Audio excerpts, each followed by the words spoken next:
마태복음 16장 19절 한 절만 다 같이 읽어보도록 하겠습니다. 시작. 내가 천국 열쇠를 내게 주리니 내가 땅에서 무엇이든지 매면 하늘에서도 매일 것이요 내가 땅에서 무엇이든지 풀면 하늘에서도 풀리리라 하시고. 자, 여기 내가 천국 열쇠를 내게 주리니 그랬는데 여기서 앞에 내가는 예수님이죠. 예수님이 누구에게 지금 이 말씀을 하고 계세요? 베드로에게. 예수님께서 베드로에게 이 놀라운 말씀을 하신 이유는 거기 13절에 보시면 사람들이 인자를 누구로 하느냐, 인자는 예수님을 가리킵니다. 예수님이 사람들의 그 시대 평판에 대해서 한번 물어본 것 같아요, 제자들에게. 그랬더니 14절에 더러는 세례 요한, 더러는 엘리야, 어떤 이는 예레미야나 선지자 중에 하나이다 이렇게 대답했어요. 그러니까 그 시대 사람들의 인식 속에 예수님은 누구처럼 보였다는 거예요? 바로 예수님이 사역하기 직전에 나타나서 혜성같이 등장해서 활동했던 세례 요한이나 아니면 구약 성경에 가장 강력한 선지자 중에 한 명인 엘리야 같은 분, 아니면 예레미야, 눈물의 선지자 예레미야나 아니면 또 다른 선지자와 같은 분입니다, 이런 그 평판이 있습니다 라고 예수님께 얘기했더니 예수님이 그 대답이 그렇게 썩 만족스럽지 않았나 봐요. 그래서 다시 15절에 물으세요. 너희는 나를 누구라 하느냐 하면서 제자들을 향해서 예수님에 대한 인식이 무엇인지를 물었더니 그때 대답하기 좋아하는 베드로가 16절에 대답하죠. 주는 그리스도시요 살아계신 하나님의 아들이시니이다. 자, 우리도 한번 해보겠습니다. 주는 그리스도시요 살아계신 하나님의 아들이시니이다. 여러분, 이 마태복음 16장 16 이 말씀이요, 이 마태복음의 가장 중심, 핵심 키 단어일 뿐만 아니라 성경 신구약 성경에서 가장 핵심적인 그런 말씀입니다. 근데 그 대답을 누가 했다는 거예요? 베드로가. 그래서 이 베드로의 이 대답을 들은 예수님께서 크게 기뻐하셨어요. 그래서 17절에 보면 바요나 시모나 내가 보기 또다 이를 내게 알게 한 이는 혈육이 아니요 베드로 너 스스로 이걸 알 수 없다는 거예요. 이것을 알게 한 것은 하늘에 계신 내 아버지시니라. 하나님께서 베드로 너에게 이 비밀을, 이 진리를 알게 해주셨다는 거예요. 할렐루야. 뿐만 아니라 18절에 또 내가 내게 이르노니 너는 베드로라. 베드로, 반석이라는 말이죠. 페트로. 내가 이 반석 위에 내 교회를 세우리니 엄부의 권세가 이기지 못하리라. 여기 반석 위에 교회를 세우겠다. 여러분, 캐톨릭에서는요 이 마태복음 16장 18절을 문자 그대로 생각해서 베드로가 반석이라는 뜻이니까 베드로 위에 교회를 세웠다 생각해요. 베드로, 여러분, 그런데 예수님이 세운 교회는 베드로 위에 세운 게 아니죠. 베드로가 16절에 고백한 신앙 고백 위에 교회가 세워진 줄로 믿습니다. 주는 그리스도시요 하나님의 아들이라는 그 신앙 고백이 되어질 때 교회가 세워지는 거지요. 할렐루야. 그래서 이제 오늘 우리가 읽은 이 본문 19절의 축복의 말씀을 또 하시는 거죠. 내가 천국 열쇠를 내게 주리니, 천국 열쇠를 주는데 내가 땅에서 무엇이든지 매면 하늘에서도 매일 것이요 내가 땅에서 무엇이든지 풀면 하늘에서도 풀리리라 하시고. 할렐루야. 뭐 하늘에서 매면, 아니 땅에서 매면 하늘에서도 매인다, 땅에서 풀면 하늘에서 풀린다, 이게 무슨 말일까요? 우리가 이 말씀을 가장 쉽게 이해하려면 이렇게 생각하시면 돼요. 우리가 구약 성경 열왕기상 18장에 가면 엘리야 선지자가, 아까 예수님을 향해 엘리야 선지자 같습니다 그렇게 고백했던 그 엘리야 선지자가 기도했을 때 어떻게 돼요? 하늘에서 불이 내려와서 그 엘리야 선지자가 하나님이 하나님 되심을 나타내소서 할 때에 그 제물들을 불태워버리는 사건이 일어나요.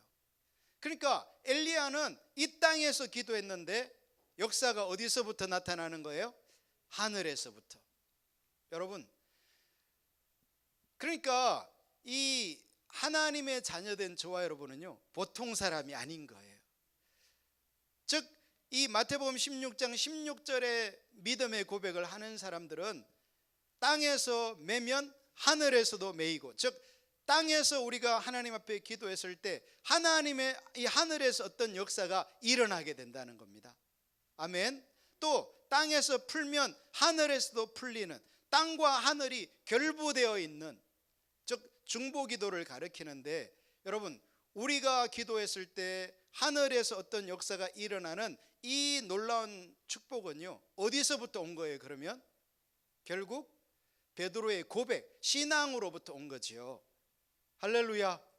저와 여러분도 예수님이 하나님의 아들이시요 그리스도시요 살아계신 하나님의 아들인 것을 믿는 그 신앙의 고백을 하는 줄로 믿습니다. 여기 그 주는 그리스도시요 이렇게 말했는데, 이 그리스도라는 말은 기름 부음 받은 자라는 그런 뜻이에요. 구약 이 히브리어로는 메시아 그런 말이죠. 이 신약 헬라어로는 그리스도, 크라이스트. 그래서 똑같은 말인데 기름 부음 받은 자라는 뜻이고요. 특히 구약 성경 이 메시아, 이 기름 부음 받은 자라는 뜻은 세 부류의 사람에게 구약은 기름을 부었어요. 첫 번째가 왕에게, 두 번째 선지자, 셋째 제사장. 이 사람들을 삼을 때, 특히 이제 우리가 보면 그 사울 왕이 하나님을 떠나 있을 때 다윗 왕을 이렇게 사무엘 선지자가 찾아오잖아요. 목동인 다윗을 찾아와 가지고 그 양의 그 뿔에다가 기름을 채워 가지고 다윗의 머리에 붓지요. 다윗은 그 당시 목동이었지만 그 선지자가 기름을 부음으로 인해서 다윗은 이제 뭐가 되는 거예요? 이스라엘의 두 번째 왕이 되는 거예요. 그래서 이 기름을 붓다, 메시아라는 말은 그 자체를 직역하면 기름 붓다라는 뜻이지만, 이 사람이 이제 장차 왕이 될 것이고 선지자가 될 것이고 제사장이 된다는 그런 뜻을 가지고 있는 거예요. 그래서 예수님은 그리스도입니다, 이 말은 바로 그 세 가지 고백을 한꺼번에 하는 거예요. 구약에서는 그 각각의 직분을 각각의 사람들이 가지고 있었지만, 예수님은 이 삼중 직분을 함께 가지고 있는 분이세요. 할렐루야. 뭐 이렇게 말하면 여러분이 좀 어렵게 이해할 수 있는데, 가장 쉽게 말하면 주님은 그리스도입니다, 이 말은 예수님 당신은 나의 왕이십니다, 내 삶에 예수님의 뜻대로 따르고 순종하겠습니다, 이것이 우리가 예수님을 믿는 첫 번째 신앙 고백이라는 것입니다. 할렐루야. 만약에 역으로 말해서 내가 주님을 따르지도 않고 주님께 순종하지도 않고 내 마음대로 내가 주인 돼서 산다면, 그것은 내가 예수님을 나의 그리스도, 즉 나의 왕으로 인정하지 않는 거고, 그 고백을 하지 않는다면 우리는 예수님을 믿는 게 아닌 거죠. 우리는요, 나는 예수님을 믿어요 하면 그게 믿는 건 줄 아는데 그게 아닙니다. 우리가 예수님을 믿는다라는 고백은 예수님이 내 삶의 왕이 되고 주인이 되는 걸 인정한다는 뜻이에요. 할렐루야. 반드시 그 영역까지 가시기를 예수님의 이름으로 축복합니다. 베드로가 바로 그 고백을 했을 때에 예수님은 지금 이 19절에 천국 열쇠를 준다 이렇게 말하면서, 네가 땅에서 매면 하늘에서도 매이고 땅에서 풀면 하늘에서도 풀리는 역사가 있을 것이다 라고 놀라운 말씀을 해 주신 거죠. 자, 그러면 이제 우리가 한 가지 질문을 할 수 있어요. 목사님, 그런데 지금 이 마태복음 16장 19절은 내가 천국 열쇠를 내게 주리니, 즉 예수님이 베드로에게 하신 말씀인데 그게 나와 무슨 상관이 있습니까? 좀 생각이 있는 사람은 그렇게 질문할 수 있겠죠. 자, 예수님이 이 말씀을 분명히 누구에게 줬다고요? 베드로에게. 그러면 이 말씀은 그러면 베드로 개인에게만 해당되는 말인가? 아니면 우리에게도 해당되는가? 여러분은 어느 쪽이라고 생각이 드세요? 네, 우리에게도 해당되죠. 왜 우리에게도 해당돼요? 여러분, 이 신약 성경 전체는요 다 오신 메시아이신 예수님과 관련된 예수님의 가르침, 예수님의 행적, 예수님의 약속들을 기록하고 있어요. 할렐루야. 즉 주인공이 예수님이다 이거예요. 예수님에게 항상 포커스 초점이 맞추어져 있습니다. 아멘.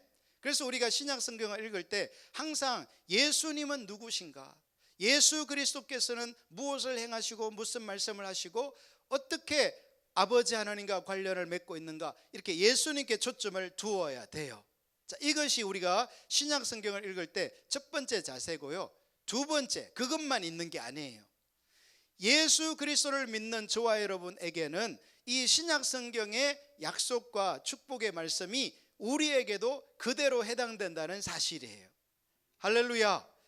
그렇기 때문에 이 마태복음 16장 19절에 예수님이 베드로에게 1차적으로는 하신 말씀이지만, 이 베드로에게 주신 이 언약은 우리가 예수 그리스도 안에 있을 때, 즉 주는 그리스도시요 살아계신 하나님의 아들이십니다, 이 고백을 하는 순간 우리에게도 적용되고 해당되는 말씀인 줄로 믿습니다.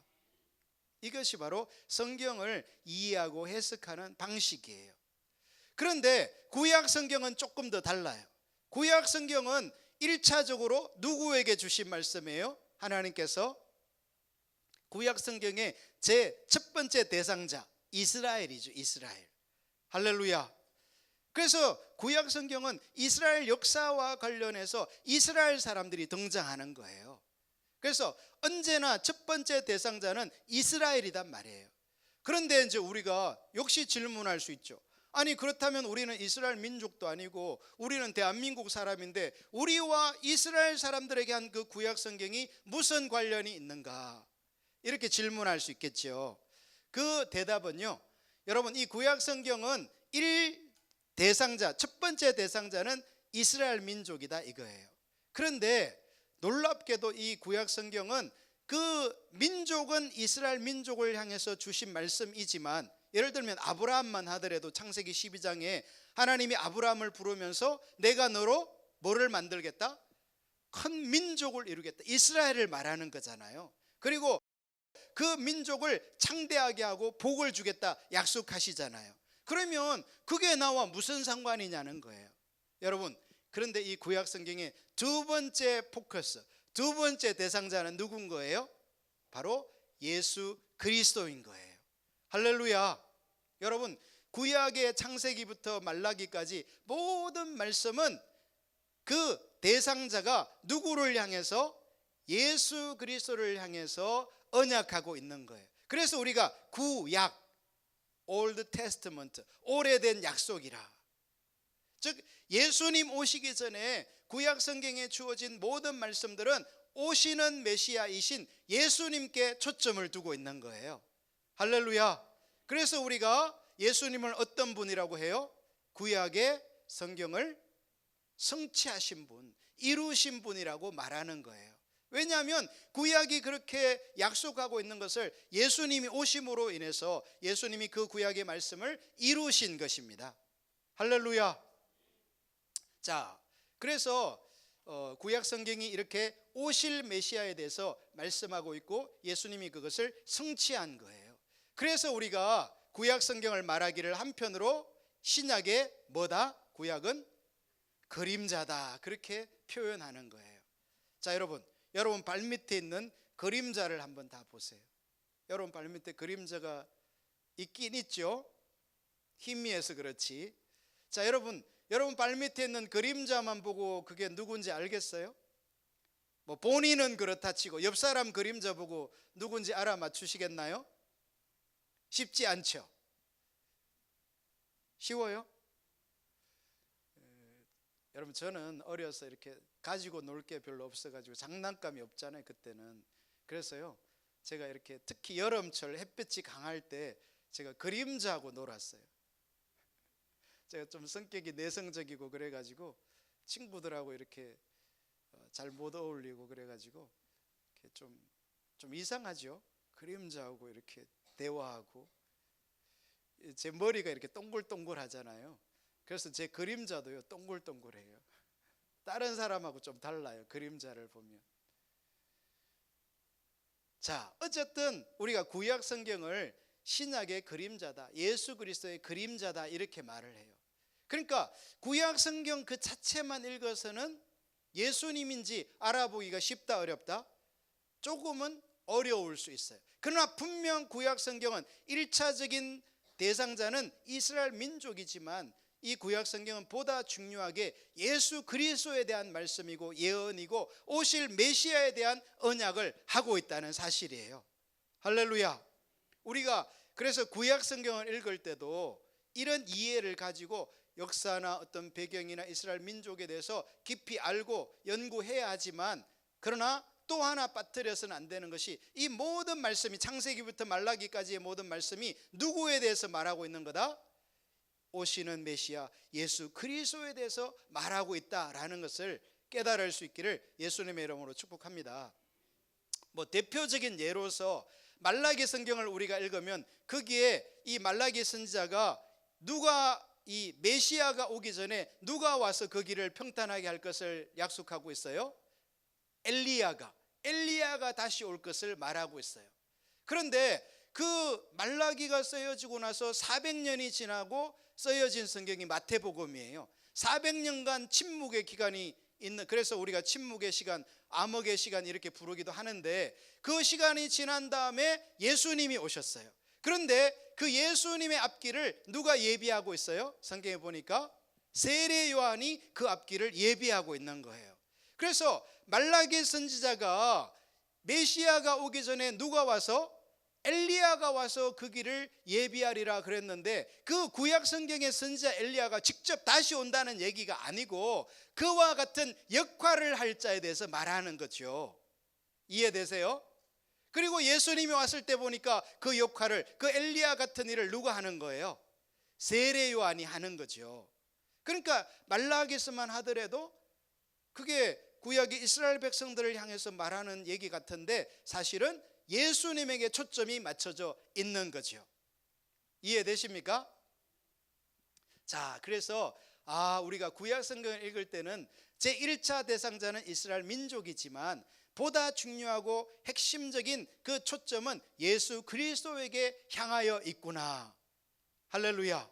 그리고 그 예수님이 오심으로 인해서 구약이 성취되게 된 겁니다. 할렐루야. 자, 그러면 우리가 여기까지만 말하면 구약 성경이 나와 상관이 있어요, 없어요? 구약 성경은 이스라엘 민족에 대한 약속이고 그걸 예수님이 이름으로 끝났다면 나와는 상관이 없잖아요. 그죠? 그런데 그게 아니에요. 여러분, 구약 성경이 세 번째 대상자가 있어요. 그게 누굴까요? 바로 예수 그리스도 안에 있는 성도인, 교회인 저와 여러분을 향해서 구약 성경은 말씀하고 있는 것입니다. 할렐루야. 그래서 우리가 구약 성경을 읽으면서 이 순서가 중요합니다. 제일 첫 번째 대상자는 이스라엘, 두 번째 이 예언의 말씀은 누구를 향해서? 예수 그리스도를 향해서. 세 번째는 그리스도 안에 있는 저와 여러분에게 구약 성경은 그대로 동일하게 적용될 수 있는 거예요. 아멘. 이해하고 계시죠? 자, 제가 아까 마태복음 16장 19절에서 예수님이 베드로에게 약속했는데 그것은 베드로 개인에게 약속으로 끝난 게, 베드로에게 준 게 맞죠, 분명히. 그러나 그리스도 안에 있을 때, 믿음 안에 있을 때 베드로에게 주신 언약은 우리에게도 적용될 수 있는 말씀이다 라는 겁니다. 할렐루야. 항상 신구약 성경을 읽을 때 이 관점을 가지고 성경을 읽을 때 성경이 이렇게 이해가 되는 거예요. 그러니까 먼 옛날 구약의 이스라엘 백성들에게 주신 말씀으로 끝나는 게 아니에요. 그 속에서 예수 그리스도를 발견해야 되고요, 그 속에서 예수 그리스도 안에서 우리에게 주신 그 언약을 볼 수 있게 되기를 예수님의 이름으로 축복합니다. 우리가 이제 그 시편 2편 같은 경우에 그 제목을 이 제왕적 시 이렇게 돼 있어요. 그러니까 시편 2편은 왕에 대해서, 이스라엘의 올 왕에 대해서 언약하고 있는 그런 시예요. 그런데 그 왕에 대해서 아까도 제가 그리스도를 잠깐 설명했지만 이 왕은 누구라는 거예요? 그것을 예수님께 적용시키면 예수님은 오시는 메시아로서 어떻게 오신다? 왕으로 오신다는 거예요. 특별히 이 구약 성경에서 예수님을 왕으로 자주 묘사하는데 문제는요, 이게 그림자이다 보니까, 구약 성경이 그림자적으로 기록되어 있다 보니까 예수님은 왕으로 오신다 이렇게 딱 기록되어 있으면 좋은데 그게 아니단 말이에요. 그래서 특별히 예수님은요, 오실 때도 한 번 이렇게 오시는 게 아니에요. 예수님이 2000년 전에 동정녀 마리아의 몸을 입고 이 땅에 인간으로 오실 때 예수님은 뭐로 오신 거예요? 우리가 흔히 신학적으로 예수님이 어떻게 오셨다고 말해요? 예수님은 그때 오실 때 종으로 오신 거예요. 그래서 말구유에서 태어나시고 갈릴리 출신이고 심지어는 죽을 때도 십자가에 못 박아 돌아가시는 거예요. 그런데 유대인의 이 메시아 개념에 의하면 이 메시아가 오실 때는 뭐로 와야 되는 거예요? 왕으로 와야 되는 거예요. 왕으로. 그렇기 때문에 동방 박사들이 그 메시아가 탄생한 별을 보고는 어디로 찾아간 거예요? 헤롯 궁전으로 찾아간 거예요. 왜? 메시아가 오는 약속은 왕으로 오신다고 되어 있으니까 당연히 궁전에서 태어날 거로 생각한 거죠. 그런데요, 이 메시아가 오실 때도 왕으로 오시지만 그분은 두 번째로 오세요. 첫 번째와 두 번째로. 할렐루야. 그걸 사람들이 그 당시에는 몰랐던 거예요. 그런데 그 첫 번째로 오시는 예수님은 당연히 왕으로도 오셨어요. 유대인의 왕으로. 그러나 그분은 한편으로 왕이면서 동시에 뭐로 오신 거예요? 종의 모습으로 오신 거예요. 종. 그래서 사람들이 분명히 이 메시아 개념 속에는 왕으로 오실 이 메시아인데 예수님이 종으로 오니까, 가장 낮은 모습으로 오니까 알아보지를 못하는 거예요. 누구만 알아볼 수 있어요? 마음이 겸손한 자만. 할렐루야. 그래서 우리가 예수님을 믿는다는 것은요, 마음이 겸손하지 않으면 믿을 수가 없어요. 할렐루야. 그래서 초림으로 오신 예수님은요, 왕이면서도 동시에 사람들의 눈에는 종으로 오셨기 때문에, 그분은 섬기는 종으로 오셨기 때문에 그분을 알아보기가 힘든 거예요. 그런데 성경은 예수님이 이제 십자가에 죽으시고 사흘 만에 부활하시면서 성천하시면서 뭐라고 제자들에게 약속하셨어요? 너희가 본 이 예수는 너희가 본 그 모습 그대로 뭐하리라? 다시 오시리라. 즉 재림, 두 번째 세컨드 카밍을 약속하고 있는 거예요. 할렐루야. 그런데 특히 요한계시록이 그러한데 이 두 번째 오시는 예수님은 어떤 모습으로 오신다? 왕으로 오신다. 심판주로 오신다. 이렇게 말하고 있는 거예요. 그러니까 구약 성경이 예수님을 왕으로 묘사할 때 그 왕은 사실은 어느 부분을 더 말한 거예요? 예수님의 초림이에요? 재림이에요? 재림에 이걸 나누어 놓지 않은 거예요. 구약 성경에는 초림, 재림 이런 말도 없어요. 그것이 이렇게 그림자처럼 섞여져 있다 보니까 그것을 이렇게 알기가 어려운 거죠. 겸손한 자만 알 수 있는 거예요. 이제 우리는 예수님이 초림의 종으로 오셨고 이제 다시 오실 주님은 심판주로 오시는 것입니다. 할렐루야. 자, 그래서 우리가 성경을 읽을 때 신약 성경은 어떤 예수님에 대한 이 예수님이 주인공이고 초점이지만 그리스도 안에 있는 우리에게도 그 예수님에게 주신 모든 축복이 우리에게 해당된다. 할렐루야. 구약 성경을 우리가 이해할 때는 1차적인 대상자는 이스라엘 민족이지만 그거로 끝나는 게 아니라 이 모든 말씀은 오실 메시아이신 그리스도에게 초점이 맞춰져 있고 예수님은 그것을 다 이루신 거예요. 그래서 예수님이 십자가 지시면서 마지막 말씀도 뭔 거예요? 다 이루었다. 즉 뭘 다 이루어요? 그 구약의 말씀을 다 이루었다는 얘기예요. 할렐루야. 한편으로 그 치러야 할 대가를 다 치루었다, 테텔레스타이 그런 말이기도 하지만 그 언약을 다 성취했다는 뜻이에요. 예수님이. 아멘. 그리고 이제 예수 그리스도 안에 믿는 저와 여러분은 예수님을 나의 왕으로, 나의 통치자로, 나의 주인으로, 나의 구세주로 믿는 자들에게는 그 구약의 약속의 말씀조차도 나에게 임하는 것입니다. 할렐루야. 이해하시겠죠? 자, 우리가 이런 관점을 가지고 이 마태복음 16장 19절을 보면요, 새롭습니다. 내가 천국 열쇠를 내게 주리니. 분명 베드로에게 준 거지만 이것은 또 누구에게도 준? 베드로와 동일한 신앙 고백을 하는 저와 여러분에게도 주신 말씀인 줄로 믿습니다. 자, 그러면서 내가 땅에서 무엇이든지 매면 하늘에서도 매일 것이요. 여러분, 우리가 이 땅에 살면서 믿음의 사람으로 살아가는 동안에 우리가 행하는 어떤 이 행동들이, 선포들이, 기도들이 하늘을 움직이는 어떤 작용들을 가져오게 될 것이라고 예수님은 약속하고 있는 거예요. 할렐루야. 그런 관점에서 본다면요, 우리 믿는 사람 한 사람 한 사람은 보통 존재들이 아닌 거예요. 아멘. 믿으시기를 축복합니다. 자, 요한복음 14장을 한번 보겠습니다. 요한복음 14장 13절부터 한번 보죠. 요한복음 14장 13, 14절 시작. 너희가 내 이름으로 무엇을 구하든지 내가 행하리니 이는 아버지로 하여금 아들로 말미암아 영광을 받으시게 하려 함이라. 내 이름으로 무엇이든지 내게 구하면 내가 행하리라. 여러분, 여기 참으로 놀라운 말씀이 두 번 반복되고 있어요. 너희가 내 이름으로 무엇을 구하든지 내가 뭐 하겠다? 행하리라. 여기 내가 행하리라. 내가 누구예요? 예수님. 예수님이 제자들에게 너희가 내 이름으로 무엇을 구하든지 내가 행하겠다 이렇게 약속하고 계세요. 자, 그러면 우리가 이 말씀을 표면적으로만 들으면, 예를 들어서 내가 내 옆에 앉아 있는 사람이 미워 죽겠어. 그러면 예수님, 이 사람 좀 데려가 주세요. 그러면 예수님이 행하는 거예요? 행하면 돼요, 안 돼요? 안 되잖아요. 말이 안 되는 소리죠. 그러면 예수님은 무엇을 구하든지 내가 행하겠다. 이게 무슨 말이에요? 여기서 중요한 것은요, 내 이름으로예요. 내 이름으로. 여러분, 여기 내 이름으로 이 말은 우리가 오해할 수 있는데요, 예를 들면 기도할 때 우리는 어떻게 기도를 마쳐요? 꼭 예수님의 이름으로 기도합니다 이렇게 하고 기도를 마치잖아요.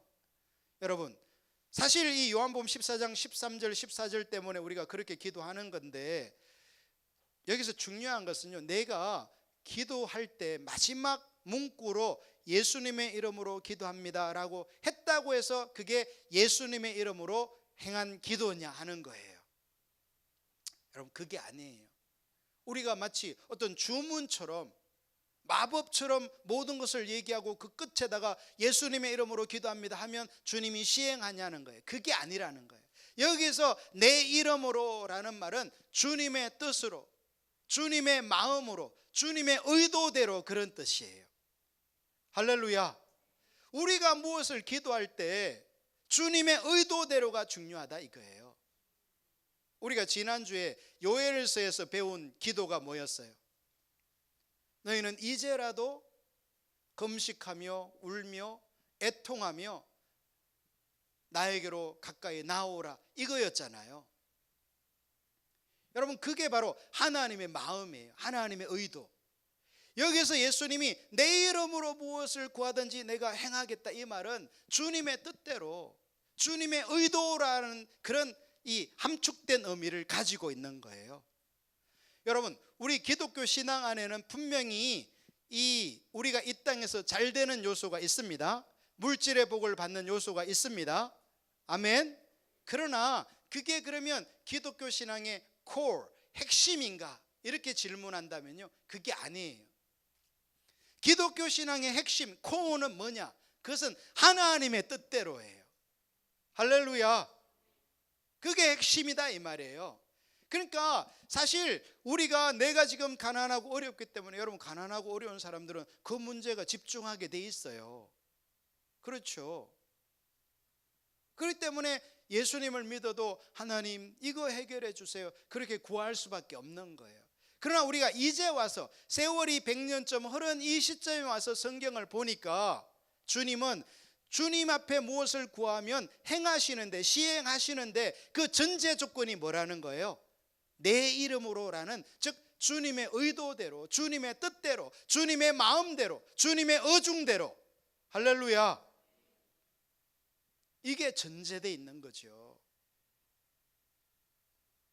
그래서 우리의 기도도요, 사실 내가 바라고 원하는 하나님 재정을 채워주세요, 내 자녀들을 축복해 주세요, 교회를 부흥하게 해주세요, 이것 이전에 하나님의 뜻이 무엇인지를 우리가 집중적으로 찾고 구하고 물어야 되는 것입니다. 할렐루야. 그러니까 사실 우리가 하나님의 뜻을 제대로 알기만 하면, 발견하기만 하면 기도 응답은 이제 거의 다 된 거나 마찬가지예요. 물론 우리가 하나님의 뜻을 알았다 해도 주님은 우리가 뭐 하기를 요구하세요? 기도해야 돼요. 뜻을 알아도 기도하는 자에게 하나님이 응답하신다고 말씀하고 있으니까. 그러나 우리가 하나님의 뜻을 등한시한 채 마치 하나님을 이 아라비안 나이트에 나오는 램프의 요정처럼, 지니처럼 어떤 내 문제 해결해주고 내 소원 들어주는 그런 하나님으로 인식하는 것은 이 신앙 자체가 굉장히 왜곡된 거고 잘못된 거다 이거예요. 진정한 의미에서 기독교가 아닌 거죠. 우리는 오늘 이 요한복음 14장이 말하는 너희가 내 이름으로 무엇을 구하든지 내가 시행하겠다, 이건 강력한 말이에요. 엄청난 약속이죠. 그런데 여기 전제 조건, 주님의 이름, 주님의 뜻대로, 주님의 마음대로, 주님의 의도대로라는 이 자리로 돌아가야 하는 것입니다. 할렐루야. 그래서 우리 동도교회 성도들이 기도하는 사람이 되기를 축복합니다. 그런데 내 중심적인 내 의도대로 구하는 것이 아니라 성경이 가르쳐주는 하나님의 의도대로, 하나님의 마음대로 기도할 수 있게 되기를 예수님의 이름으로 축복합니다.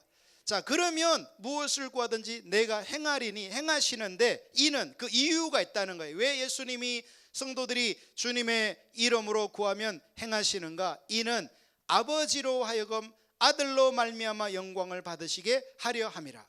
즉 예수님이 이 예수님의 이름으로 구하는 자들에게 시행함으로 인해서 누가 영광을 받으신다?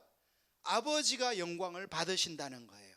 여러분, 다시 말해서 저와 여러분 이 성도의 삶 위에는요, 목회자로서 김청길 목사의 이 어깨 위에는, 성도로서 여러분 어깨 위에는 뭐가 걸려 있는 거예요? 하나님 아버지의 영광이 걸려 있는 거예요. 여러분, 우리가 내가 뭐 예수님을 믿어도 이 세상에 나가서 내 마음대로, 내 하고 싶은 대로, 내 뜻대로 산다, 그래서 그것이 하나님 보시기에 합당하지 않아서 그렇게 살게 되면요, 우리 한 사람으로 인해서 하나님의 영광이 어떻게 되는 거예요? 땅에 떨어지는 일이 일어나는 거예요. 여러분, 우리는요 주님의 그 기도 응답을 가져오는 놀라운 사람이기도 하지만 동시에 우리의 이 양어깨 위에는 하나님의 그 명예라는, 하나님의 이름이라는 이것이 걸려 있어요. 그래서 우리가요 사실 함부로 살 수 없는 거예요. 사랑하는 우리 동대교회 성도 여러분들이 이 인식이 있기를 예수님의 이름으로 축복합니다. 우리가 함부로 행동하고 함부로 세상을 따라가고 내 마음이 가는 대로 살지 못하는 이유는 우리의 이 어깨 위에 하나님의 영광이 걸려있기 때문에 그런 거예요. 이 인식이 필요해요. 그리고 더 나아가서 지금 한국교회는요 이 하나님의 영광을 나타냈어요. 그 영광을 땅에 떨어뜨리는 삶을 살았어요. 그걸 땅에 떨어뜨리는 삶을 저와 여러분이 산 거예요. 너무 안타까운 일이죠. 그렇기 때문에 불신자들이 교회를 향해서 지탄하고 목회자를 향해서 지탄하고 하는 이유가, 원래 우리의 이 어깨 위에는 하나님의 영광을 나타내도록 하나님 예수님의 이름으로 구하여서 주님이 시행함으로 하나님이 영광 받는 그 삶으로 고안되어 있는데, 그게 예수님이 알려주는 이 성도의 청사진인데, 그렇게 살지 않고 자기 중심적으로 자기 뜻대로 자기가 살고 싶은 대로 마음대로 삶으로 인해서 그 하나님께 영광을 돌려줘야 될 그 삶이 오히려 하나님의 영광을 가리는 일이 발생하게 되는 거죠. 여러분, 그래서 여기서 우리가 하나님 앞에 절박하게 기도해야 될 이유를 발견할 수 있기를 예수님의 이름으로 축복합니다. 여러분, 제가 목사잖아요. 제 직분이. 여러분, 제가 목사이기 때문에 거룩한 삶을 자동적으로 살까요? 성도들과 달리 제가 목사이기 때문에 저는 눈만 뜨면 거룩하게 살까요? 여러분, 전혀 그게 아닙니다. 저나 여러분이나요 다를 게 아무것도 없어요. 다 타락한 인간이고 다 죄를 떡먹듯이 짓는 거예요. 그런데 제가 하나님의 영광이 내 어깨에 있는 걸 인식하고 내가 부름받은 주님의 종인 것을 인식하고 하나님 앞에 믿음으로 말씀대로 살아야 되는데, 내가 나 자신을 보니까 그럴 힘이 있는 거예요, 없는 거예요? 없는 거예요, 전혀. 하나님의 영광은커녕 하나님의 영광을 가리우게 생겼어. 내가 내 나 자신을 보니까. 그러니까 어떻게 하는 거예요? 기도할 수밖에 없는 거예요. 하나님의 성령이 임하여야 하나님의 뜻대로 살 수 있는 거예요. 그러니까요, 여기에 기도의 절박성이 있는 거예요. 내가 나 자신을 보니까 아무런 능력이 없는 거예요. 여러분, 사랑하는 성도 여러분, 여러분이 이것을 깨달을 수 있기를 예수님의 이름으로 축복합니다. 우리가 왜 기도하는가? 우리의 어깨에는 예수 그리스도의 영광이 달려져 있는데 우리가 우리 자신의 힘과 노력으로 애씀으로 살아봤자 우리는 하나님의 영광을 나타내기는커녕 하나님의 이름을 땅에 떨어뜨리는데 적합하다 이거예요. 예외가 없습니다. 아멘. 우리가 이걸 인식해야 돼요. 그렇기 때문에 내 힘으로는 그럴 수밖에 없기 때문에 우리는 그래서 주님이 가르쳐 주신 대로 기도할 수밖에 없고 엎드릴 수밖에 없고 예수님을 나의 왕 나의 주인으로 계속 순간순간 인정할 수밖에 없는 거예요. 할렐루야. 우리가 그 삶을 살지 않으면요, 제가 목사라고 해서 그런 하나님의 영광을 드러낸 삶을 자동으로 사는 게 아닙니다. 저도 저 자신을 매일매일 부인해야 되고 은혜를 절박하게 구해야 되고 성령의 충만함을 입지 않으면요, 하나님의 영광을 가리는데 딱 좋은 거예요. 여러분, 그러니까 성도나 목회자나 매일매일 기도하면서 은혜를 구하면서 성령님을 덧입기를 사모하면서 그렇게 이 긴장 상태에 살지 않으면요, 우리는 하나님의 영광을 나타내기는커녕 하나님의 영광을 가리우는 데 쓰임 받아버려요. 깨달을 수 있기를 예수님의 이름으로 축복합니다. 우리는 다 연약한 거예요. 여러분이 막 저를 보니까 제가 막 이렇게 말씀을 전하고 막 이렇게 하니까 저 사람은 무슨 나와는 종자가 다르고 철인과 같은 그런 사람인가 이렇게 생각하지만 절대 그렇지 않아요. 인간은요, 한 사람도 예외 없이 다 죄인이고 다 연약하고 다 질그릇에 불과해요. 던지면 다 깨져버려요. 그래서 우리는 하나님 앞에 겸손할 수밖에 없고 은혜를 구할 수밖에 없고 주님의 이름으로 주님의 뜻을 구하고 깨닫고 해서 기도할 수밖에 없는 자인 것을 깨닫기를 예수님의 이름으로 축복합니다. 하나님의 영광이 걸려있다 이거예요. 그리고 14절에 예수님은 다시 한번 반복하죠. 내 이름으로 무엇이든지 내게 구하면 내가 행하리라. 여러분, 아까 이 마태복음 16장 19절에서도 이 하늘과 땅을 움직이는 그런 하늘에서도 땅에서 매면 하늘에서 매이고 땅에서 풀면 하늘에서도 풀리는 그 천국 열쇠를 주신다고 했는데요, 주님은 우리가 주님의 뜻대로 이 땅에서 구하게 될 때 주님이 시행하시는 기도에 응답하시는 역사를 가져오게 되는 것입니다. 할렐루야. 그래서 우리가요, 이 주님의 마음을 깨닫고 기도하는 것은요, 굉장히 파워풀한 거예요. 능력이 있는 거예요. 아멘. 그리고 이 로마서 8장에 보면 성령께서 우리 안에서 탄식하면서 내가 무엇을 기도해야 될 것까지도 알려주신다고 말씀하고 있어요. 할렐루야. 우리가 때로는 기도를 해도 자기중심적으로 이기적인 기도를 시작할 수 있어요. 우리가 처음부터 하나님 중심적이고 하나님의 의도대로 기도하면 제일 좋겠지만 그렇지 못하거든요. 그런데 우리가 기도의 자리에 나아가서 마음을 쏟아놓으며 마음을 깨트리고 애통하며 은혜를 구하며 기도하게 될 때 성령께서는요, 여러분, 이 성령님은 무슨 영이냐면 우리가 예수님을 믿을 때 임하시는 성령이시고요. 아멘. 그걸 우리가 성령의 내주라고 해요. 그런데 성령님은 우리 속에 거하셔서 영원토록 거하시는 내주만 하시는 게 아니라 우리가 성령님을 구할 때마다 거듭거듭 반복적으로 임하시는 영이에요. 그걸 우리가 성령 충만이라고 하는 거예요. 성령 충만 받기를 축복합니다. 우리가 성령 내주만 받고 가만히 있으면요, 성령님이 액티비티, 활발하게 역사하지를 않으세요. 여러분, 이 사람의 속에 이렇게 결핵균이나 이런 결핵균이 들어왔다고 해서 결핵 환자가 다 되는 게 아니잖아요. 그 결핵균이 활발하게 활동하면 결핵 환자가 되는 거예요. 어렸을 때 수두에 걸리신 분들이 이렇게 나이가 들어서 면역력이 떨어지고 체력이 약해지면 이렇게 대상포진이라는 병이 발병하거든요. 균이 내 속에서 잠잠하고 있는 거예요, 내가 건강할 때는. 그런데 내가 약해지면 그게 이렇게 발병하면 그게 병이 되는 거예요.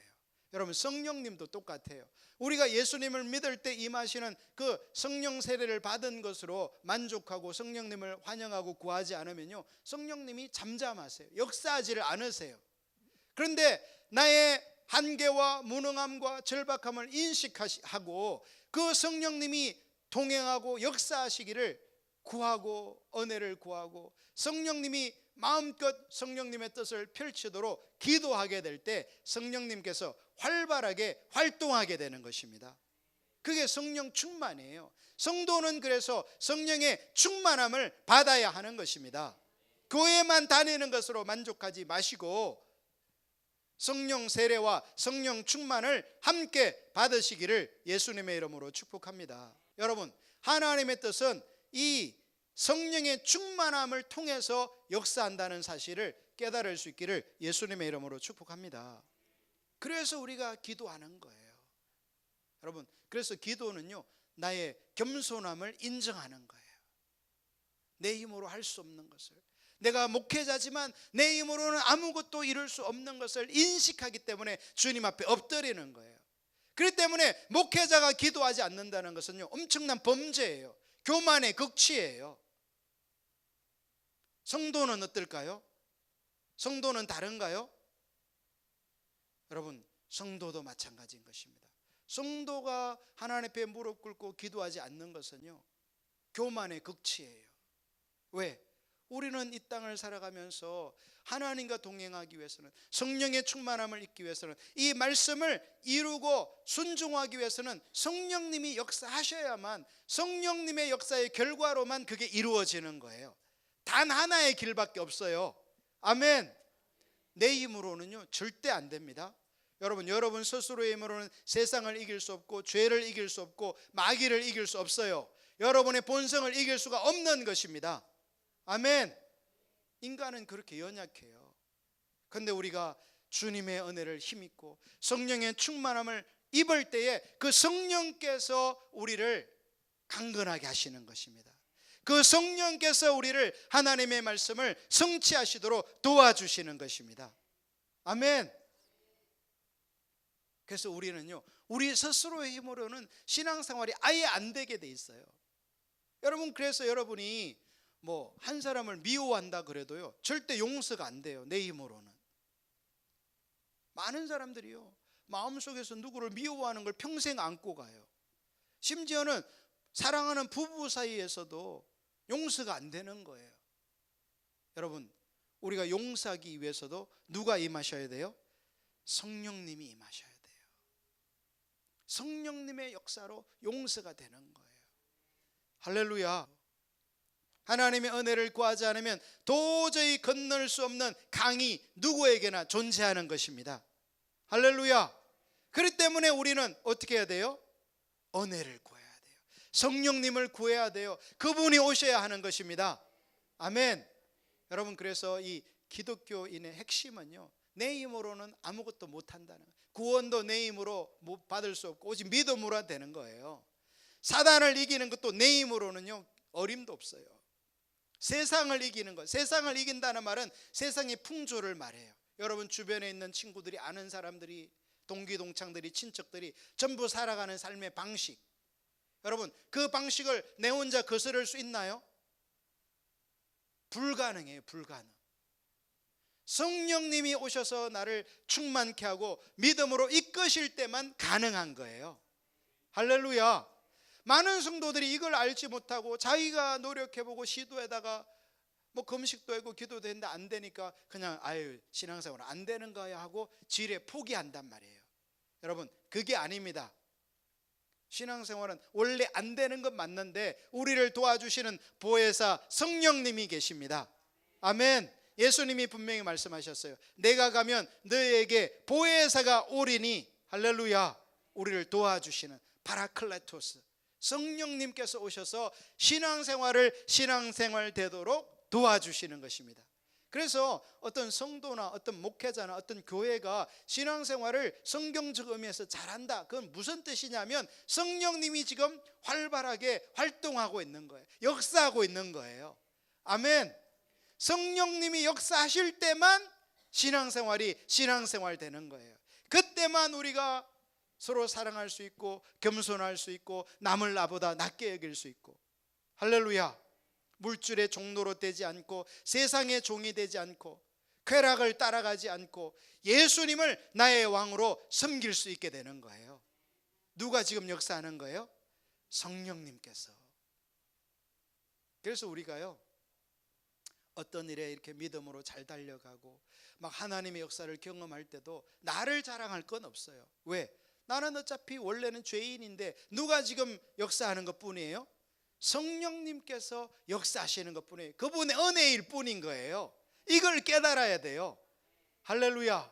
그러니까 자신의 한계나 무능력이나 어떤 연약함을 발견할 때는 성령님을 더 구해야 되는 거고 기도해야 되는 거고, 또 성령님이 오셔서 아름다운 역사나 그 어떤 일들을 시행하실 때는 자기가 마치 잘난 것처럼 자기가 대단해서 그것을 이루는 것처럼 자랑하고 뽐낼 게 아니라, 교만할 게 아니라 지금 누가 역사하는 것임을 깨닫고 성령께서 주도적으로 일하시는 것을 인식하고 깨닫고 성령님 앞에 더 역사하시도록 납작 엎드려야 하는 것입니다. 할렐루야. 여러분이 이 두 가지 비결을 잘 깨달아야 기도하는 사람이 되는 거예요. 여러분, 그래서 기도라는 것은 무엇이냐? 나의 한계와 연약함을 인식하는 자가 하는 거예요. 내 힘으로는 도저히 할 수 없기 때문에. 여러분, 이 목회도요, 인간의 힘으로 할 수 없는 것을 철저하게 깨달아야 기도하게 되고 성령님을 의지하게 되는 것입니다. 할렐루야. 우리 등대교회 성도들이 내 힘으로는 이 세상에서 예수님이 주신 이 언약들을 이룰 수 없는 것을 철저히 인식하게 될 때에 기도하게 되고 성령님을 구하게 되고 하나님이 그 사람과 동행하시면서 역사하는 놀라운 은혜들을, 역사들을 경험하게 되는 것입니다. 할렐루야. 여러분, 이게 바로 복음이에요. 우리에게는 그걸 인식한 순간부터 우리를 도우시고 역사하시는 예수 그리스도의 영이 있는, 성령이 역사하는 그 길이 있다는 것을 인식하고 낙심하고 좌절하는 자가 아니라 주님 앞에 나아가 무릎 꿇는 성도들이 되기를 예수님의 이름으로 축복합니다. 얼마나 놀라운 길이에요. 여러분, 그래서 이 기독교의 진리는요, 복음인 거예요. 복음. 아멘. 나는 무능력하고 나는 아무것도 할 수 없고 나는 아무 능력이 없는데 오히려 더 좋아. 그게 왜? 누가 역사하기 딱 좋은 거예요? 성령님이 역사하기 딱 좋은 시간인 거예요. 할렐루야. 그래서 기쁜 거예요. 나의 연약함이 그분이 역사하기 딱 좋은 타이밍이라는 거예요. 할렐루야. 여러분, 이것을 깨달은 사도 바울이 고린도전서 1장에서 뭐라고 말했어요? 우리 한번 그것만 찾아보고 말씀을 마치겠습니다. 고린도전서 1장 24절. 오직 부르심을 받은 자들에게는 유대인이나 헬라인이나 그리스도는 하나님의 능력이요 하나님의 지혜니라. 누가 하나님의 능력, 하나님의 지혜라고요? 예수 그리스도가. 하나님의 어리석음이 사람보다 지혜롭고. 무슨 말이에요? 하나님의 가장 어리석은, 하나님의 어리석은 부분이 없겠지만 그걸 있다고 친다면 그 가장 낮은 그 영역이 어떻게 된다고요? 사람보다 지혜롭고. 사람 중에 가장 똑똑하고 가장 많이 알고 가장 지혜로운 것이 하나님의 가장 어리석음보다 어떻게 된다? 더 못하다라는 거예요. 할렐루야. 뿐만 아니라 하나님의 약하심이 사람보다 강하니라. 이 무슨 말이에요? 하나님의 가장 연약한 영역이, 부분이 사람 중에서 가장 강함보다 어떻게 된다는 거예요? 하나님의 그 연약함이 가장 더 월등하게 강하다는 거예요. 아멘. 그렇기 때문에 우리는 나의 무능함과 나의 지혜 없음과 나의 지식 없음과 나의 약하심을 가지고 누구에게 달려가야 되는 거예요? 하나님께. 할렐루야. 그 26절에 말해요. 형제들아 너희를 부르심을 보라. 육체를 따라 세상적 관점으로 봐도 지혜로운 자가 많지 아니하며 능한 자가 많지 아니하며 자기 능력 자랑하지 말라는 거예요. 왜? 그 아무리 능력이 있어도 아무리 지혜 있어도 하나님에 비교하니까 그거는 쓸모 있는 거예요, 없는 거예요? 쓸모 자체가 없는 거예요. 문벌 좋은 자가 많지 아니하도다. 많이 배운 거 하나님 앞에서는 자랑할 게 없다 이거예요. 그러나 하나님께서는 세상에 미련한 것들을 택하사, 여러분 하나님은 누구를 택하세요? 미련한 자. 저처럼 산골에서 돼지나 키우던 총각을 택하는 거예요. 할렐루야. 그래서요, 저를 보면 여러분이 야 정말 김청길 목사를 보니까 하나님이 살아계심을 확실히 알겠다. 맨날 뭐 시골에서 그냥 그림자고나 놀던 애가 저렇게 설교를 하는 거 보니까 하나님이 살아계신 거 맞아. 이럴 수밖에 없다 이거예요. 할렐루야. 하나님께서 세상에 미련한 것들을 택하사 지혜 있는 자들을 부끄럽게 하려 하시고, 자기가 지혜롭다고 생각하는 사람은 하나님이 미련한 자를 택해서 부끄럽게 만들어 버리신다 이거예요. 세상에 약한 것들을 택하사 강한 것들을 부끄럽게 하려 하시며, 하나님께서 세상에 천한 것들과 멸시받는 것들과 없는 것들을 택하사 있는 것들을 폐하려 하시나니 이는 아무 육체도 하나님 앞에서 자랑하지 못하게 하려 하심이라. 그리스도를 자랑하십시오. 그분의 성령님을 자랑하십시오. 나는 자랑할 게 아무것도 없어요. 혹시 자랑할 거리가 있다면 누구의 은혜인 거예요? 하나님의 은혜인 걸 기억하십시오. 할렐루야. 그래서 우리는 약할 때도 그리스도를 자랑하고 하나님이 역사하실 때도 은혜를 자랑하고 그리스도밖에 나타날 게 없는 줄로 믿습니다. 믿습니다. 따라서 우리 동덕의 모든 성도들은 연약함을 깨달을 때 기도하시고 낙심자절하지 않고 성령 충만하여 그리스도와 동행하는 삶을 살게 되기를 예수님의 이름으로 축복합니다.